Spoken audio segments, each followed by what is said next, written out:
Group 2 2025ல கேட்ட கேள்வி. இந்த கேள்விக்கான எக்ஸ்ப்ளனேஷன் தான் பார்க்க போறோம். மறு ஆய்வு மனு என்பதை ஆங்கிலத்தில் டேஷ் என அழைப்பர் அப்படின்னு கேட்டிருக்காங்க. இது 4 ஆப்ஷனுக்கும் உள்ள விளக்கத்த பார்த்துரலாம். ரிட் பெட்டிஷன் அப்படின்னா என்ன அப்படின்னா, எழுத்துப்பூர்வ உத்தரவு. அதாவது ஒரு அரசாங்க அதிகாரிக்கோ, ஒரு அரசாங்கத்துக்கோ வந்து ஒரு செயல செய்றதுக்கும், செய்யலாம், செய்யக்கூடாது அப்படிங்கிறத வந்து நீதிமன்றம் வந்து எழுத்துப்பூர்வமா உத்தரவு குடுக்குறது தான் ரிட் பெட்டிஷன். சரிங்களா? ஹேபியஸ் கார்பஸ் அப்படின்னு பார்த்தீங்கன்னா, ஆட்கொணர்வு மனு.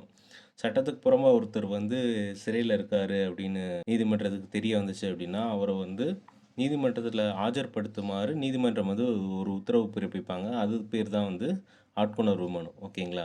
ரிவ்யூ பெட்டிஷன் இந்த கொஸ்டினுக்கான ஆன்ஸரே வந்து இதுதான். மறு ஆய்வு மனு என்பதை ஆங்கிலத்தில் ரிவ்யூ பெட்டிஷன்னு அழைப்பாங்க. சரிங்களா?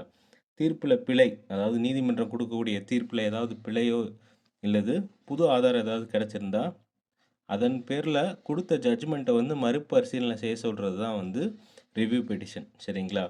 ரிவிஷன் பெட்டிஷன் அப்படின்னா என்ன அப்படின்னா, கீழ் நீதிமன்ற தீர்ப்புகள்ல திருத்தம் செய்றதுக்காக ஹையர் கோர்ட்ல வந்து போய் அப்பீல் போறதுக்கு பேர் தான் வந்து ரிவிஷன் பெட்டிஷன். சரிங்களா? அப்போ மறு ஆய்வு மனு என்பதை ஆங்கிலத்தில் ரிவ்யூ பெட்டிஷன் என்று அழைப்பர். ஆப்ஷன் சி தான் கரெக்ட்டான ஆன்ஸர். ஓகேங்களா? Thank you.